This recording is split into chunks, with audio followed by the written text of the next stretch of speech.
Good day, radio listeners. Welcome to this edition of the Pure Sex Radio broadcast. We're glad to have you here with us. My name is Jonathan, and we've got some special guests with us. We have Steve and Jamie Wiechman on the line with us. So Steve and Jamie, thank you guys so much for being on the show. Thank you. Hi, thanks. Good to be here. Now, we are going to get to hear from Steve and Jamie about their story, but before we start that, I just want to let you listeners know, as we do every now and then, that we are a listener-supported broadcast, and that means the only way you're hearing us or seeing us is because we've had just generous and faithful partners over the year come along and support us through financial contributions, through volunteering, through different ways in which they can you can help us to continue to expand this message of hope and healing that we have in Jesus. And so if you'd like to learn about the ways that you can come alongside and support us, just go to puresexradio.com and click on the donate link. Well, Steve and Jamie, I would love for you guys to, for our listeners to be able to get to know you all. So why don't you share a little bit about your story, just kind of your history, just how you guys have kind of gotten to the place you're at now, both individually, but then also certainly in your marriage, because obviously, as we're going to learn in a little bit, you guys just have such a passion for marriage and what that means to your lives. So why don't you tell us a little bit about your story? You're going first. Okay. Well, we were going about our merry way in our life. We both were raised in the church. Steve had been a pastor for 13 years or so.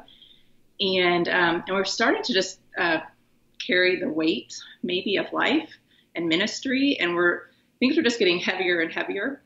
And we were wondering, surely Jesus has more than this heaviness.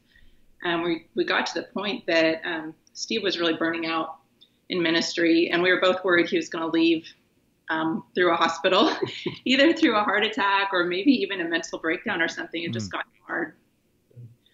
And that's when God put all sorts of interesting pieces in our life that I just think he was reaching in whatever way he knew how to get our attention and to maybe draw us towards some freedom.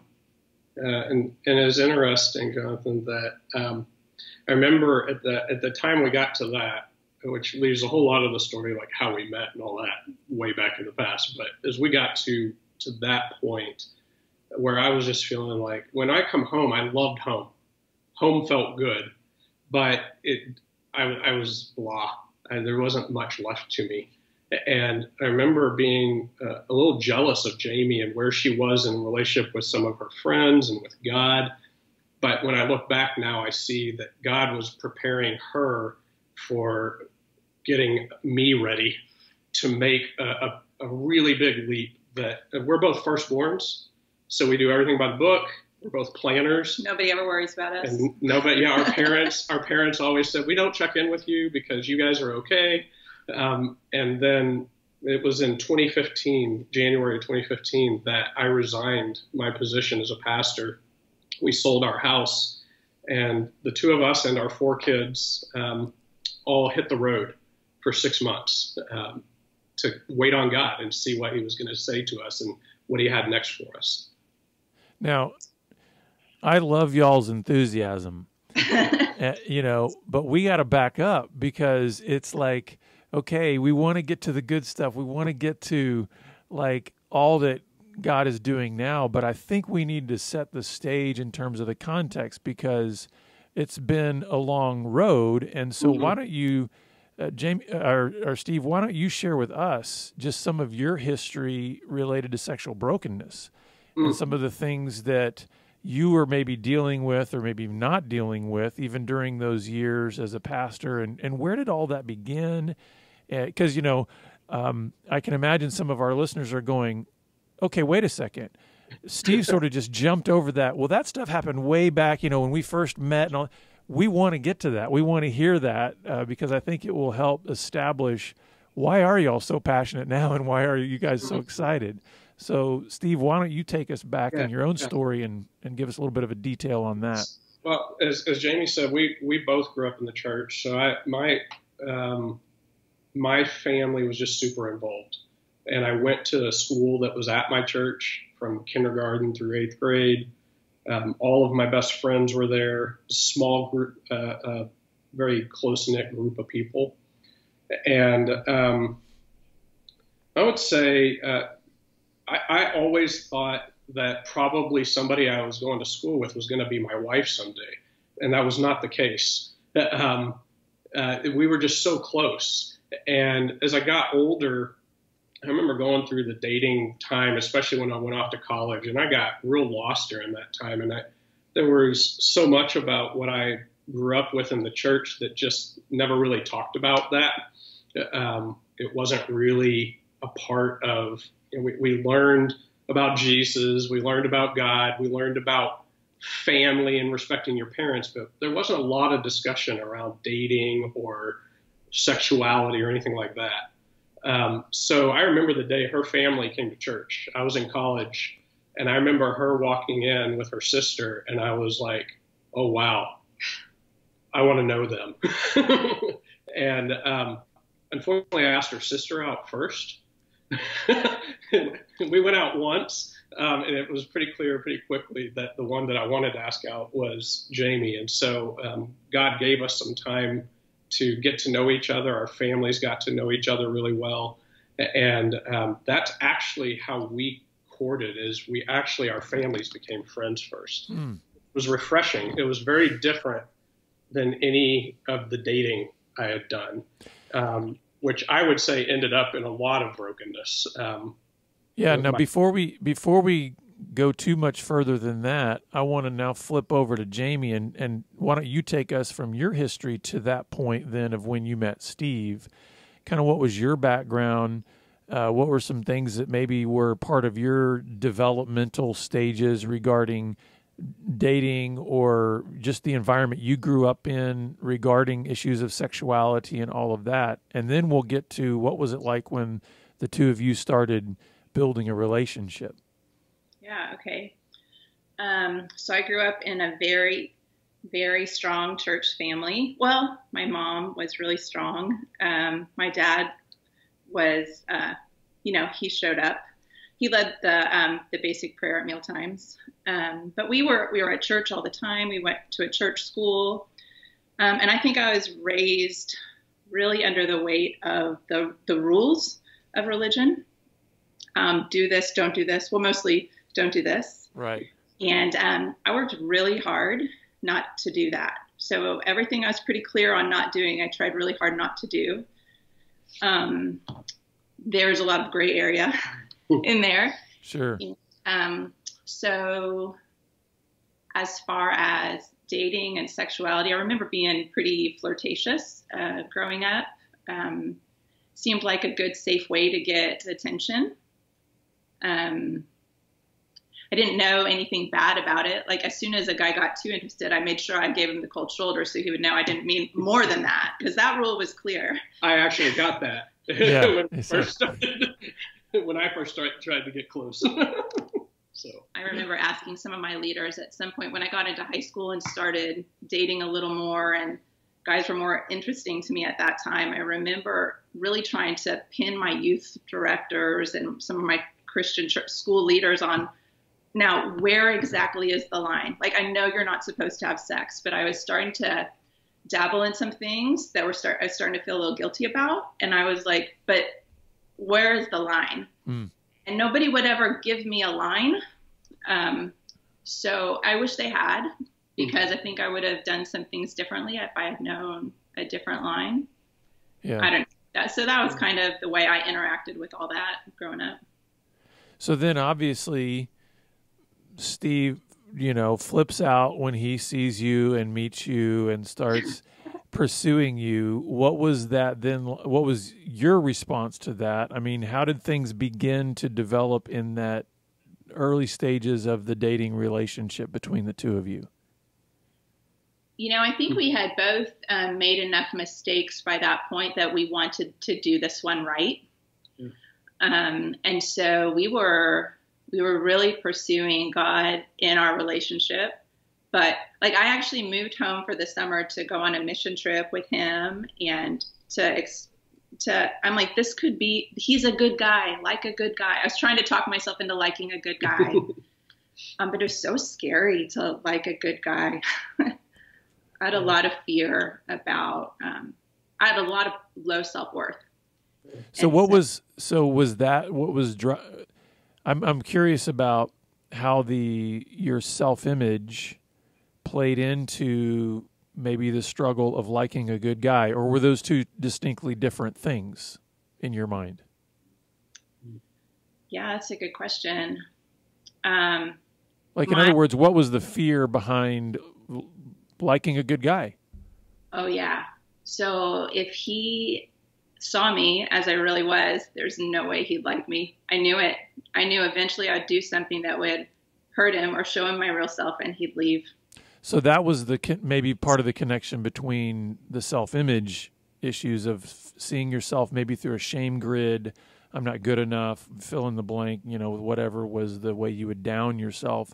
And then you thought, okay, if he ever saw that in me, then he wouldn't want me, or he wouldn't continue to pursue me. Totally. Yeah.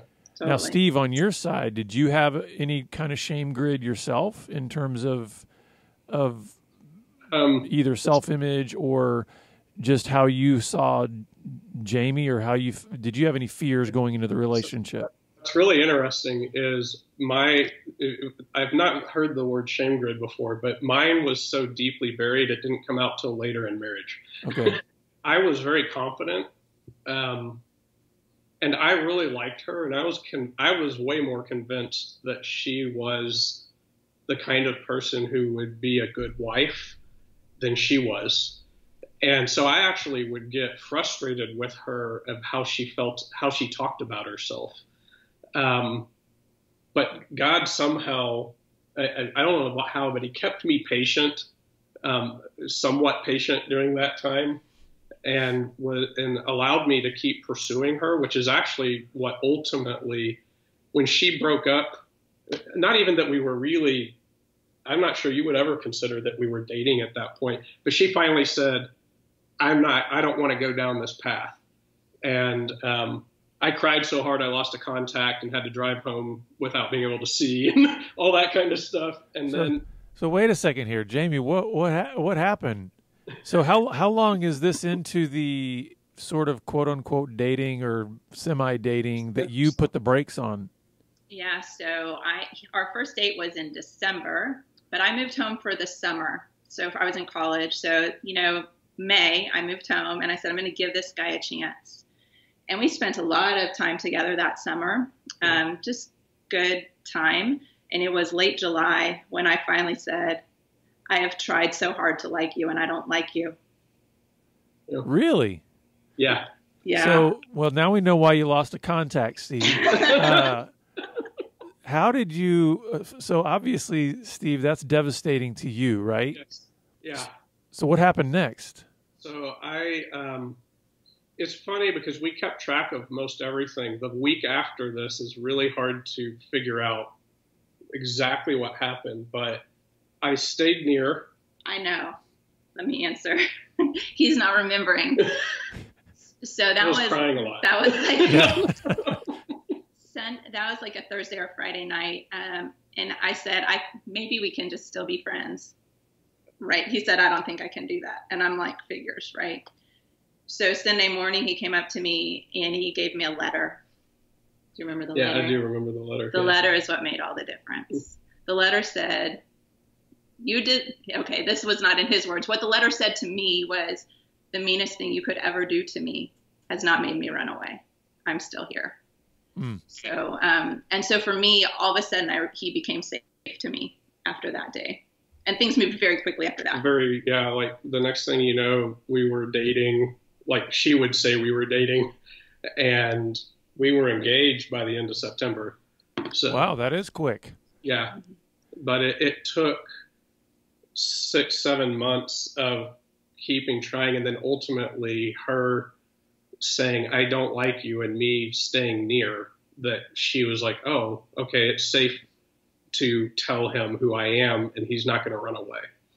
So now let me ask you then, Steve, what was it like for you? Because obviously, one of the foundations of a healthy relationship is how you were able to communicate with one another about your weaknesses and about your brokenness.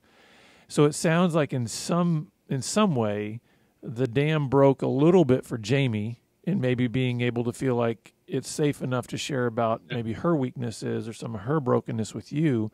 Was that reciprocated from you, Steve, in terms of being able to feel like you could share with Jamie about your own brokenness? So at the level of maturity that I was at the time, yes. I was pretty open with her about who I was, what my sexual history, which was I was not proud of that, but I was like, she has to know these things about me. It's the more core things, like maybe my view of myself, the things that I'm most afraid of. I don't think I even knew what those were then. And it was actually marriage, and then kind of where we jumped into, bam, at the beginning of ministry life and the pressures of ministry life really brought out stuff that I think was way down deep inside of me that I had no idea was there. And that's now very safe for us to share, although hard, because you have years of doing it a different way. Yeah, and I think that's important for couples out there to hear, is that there's this twisted notion of love in our culture when it comes to marriage, in thinking that if you just have the feelings right and your intentions right, that everything will just be beautiful and wonderful and work out, and not realize the intentionality that is required in the regularity of communicating about really hard things. Mm. And I think that that's something you're exposing, that was part of those early, seasons of your relationship that maybe you hadn't quite understood on the level that you understand now, is that there's hard work involved. It's not. And even when things are good, it doesn't mean that it's not difficult. Right. And that's something that I think is missed in the culture a lot of times. Yeah, that's definitely been our experience. And I would say, this is a gross over-exaggeration, but I would say the early years was really Jamie coming out of that view of herself as not worthy of having a good husband or whatever. And in the last number of years, it's been me really learning the fears that drive my negative behaviors, and that I just never really knew. I probably felt them, but I think I ignored most of that. Mm. Just kind of like most men, probably, if I just work harder, that'll go away. Yeah. But and then the thing is that then we as men, a lot of times we do that, but we put all our energies into the wrong area of work. Mm. We put all our energy into like career instead of realizing that, well, actually where I need to work harder is my relationship. Yeah.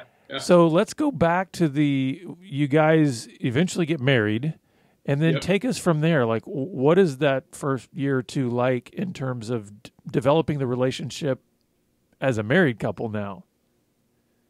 Yeah, so nobody ever warned us how hard it was going to be to get married, to be married. That first year was so hard. Yeah, and she was a school teacher, and she had to leave. What time did you leave in the mornings? I don't know, 7 or something. Yeah. I thought it was earlier than that. And I was a youth director, and so I was up late at youth nights all the time. So we had opposite schedules, and there's just all that stuff that, like, hey, did you know you tap your toothbrush 3 times every time at the end when you brush? And that kind of annoys me, and that kind of stuff. That first year was really an eye-opener. I still think at the end of it, I feel like we grew closer and we loved each other, but probably one of the most surprising things to me was the sex was not easy.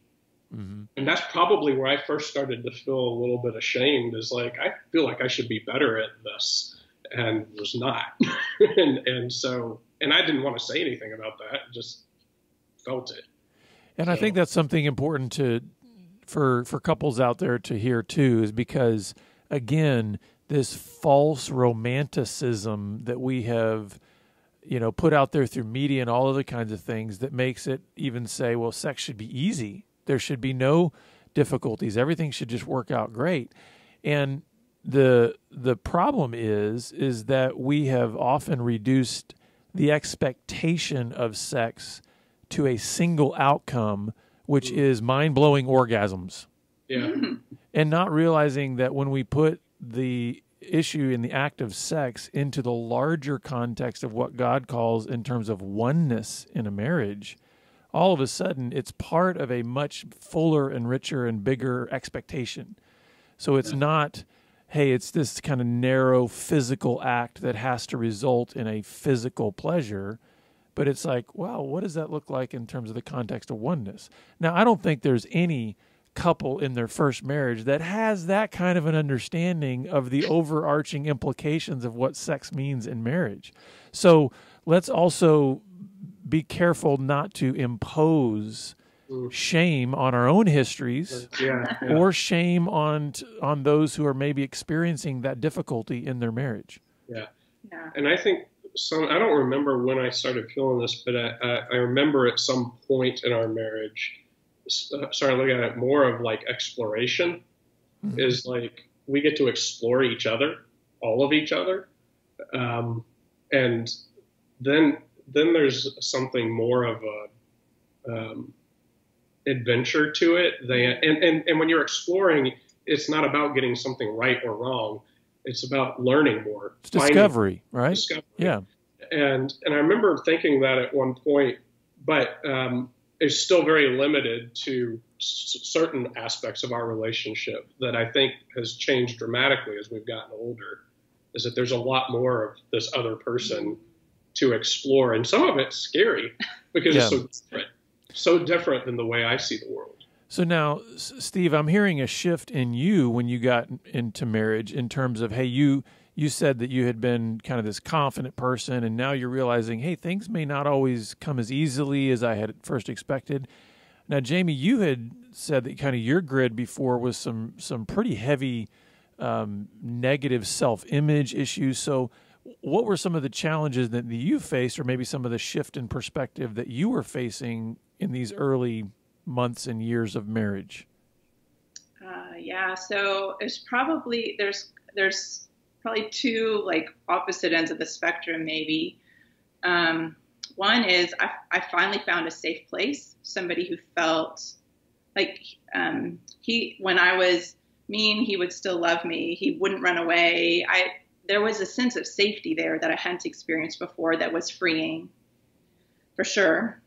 But I think I was under such a performance mindset. Like I would, if I was critical or snippy, like I would see in his eyes that I was critical and snippy. So when you see yourself reflected that way in someone you love, like I had just been getting away with that. And he looked at me like, I can't believe you said that. I mean, he wasn't mean about it, but I'm like, oh, wow. I felt meaner than I had known I was. So that was hard. It was hard to see myself that way. Yeah. Now, then, so Steve, you're in ministry. Jamie, you're teaching. Obviously, life is happening. You're both working.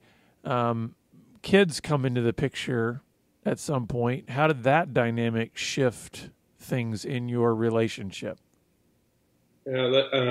So we spent 1 year married, and that's when, in a really weird decision, decided to go to seminary. And so we moved from our hometown, where when we went to church with my parents, her sister's family, my sister. We all sat together, and we left and moved to the Midwest. And then within a year, started having children. And so those are all huge changes. I went back to school. Jobs were very small, and we started having kids. And there was a part of it, Jamie was really ready. I was afraid because I didn't feel like I was at a point where I could provide, because I'm going back to school. And so that was a big scary leap. for me. Once kids came along, I was even more scared. Like, did they let me take this baby home? Did anybody check my credentials? Right. Yeah. I suddenly felt way in over my head. As every parent does. Yeah. You're just like, ah. So now, Jamie, Steve just said that you felt ready for kids. So then, when kids did come along, how did that affect the attention to your marriage? Because hey, mom juices start flowing, and it's like everything gets focused on kids, and that's rightfully so. They demand so much attention when they're little. But as we see so many times, that even with the wonderful gift of children, it can have sometimes a difficult effect on then the marriage relationship. So what was that like for you as a mom? Yeah, I probably didn't even notice that I had shifted the full weight of my attention to the children. I'm sure I did. And then when he would come, we kind of compartmentalized work for a lot of years, not a lot of overlap. You take care of this and I take care of this. So I took care of the kids, and he would come home, and I would probably have to dump on him, and I would need him to carry the weight of that. But I'm not sure I was really looking to connect as much as I thought I was. Just needed to somebody else to help carry the burden of parenting. Yeah. So we've only got a couple minutes left. And what I would love to do is, at this point, I would love for you, kind of thinking of where we've gotten to in your story at this point, sort of, hey, you guys have come from your histories, you've come together, you've got kids, there's all these stressors that are going on. Certainly we bring all of our own brokenness into our relationship with our spouse, right?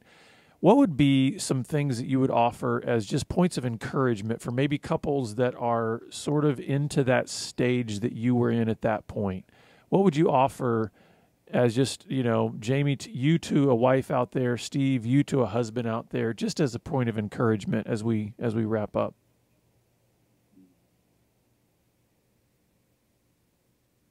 It's harder than you think it should be, and it doesn't mean you're doing it all wrong. Some things are just hard. Yeah.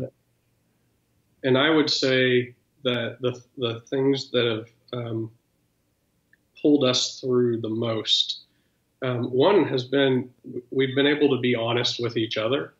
But the other has been, there's been key moments. God has put other people in our lives. Yeah. Like when I'm thinking of those times at seminary, some of our best friends still to this day are from that time. People who we get together, and the girls would talk, and me and the guys would talk while we're grilling, and we could dump some of that stuff. And we're all having kids for the first time. And we weren't alone.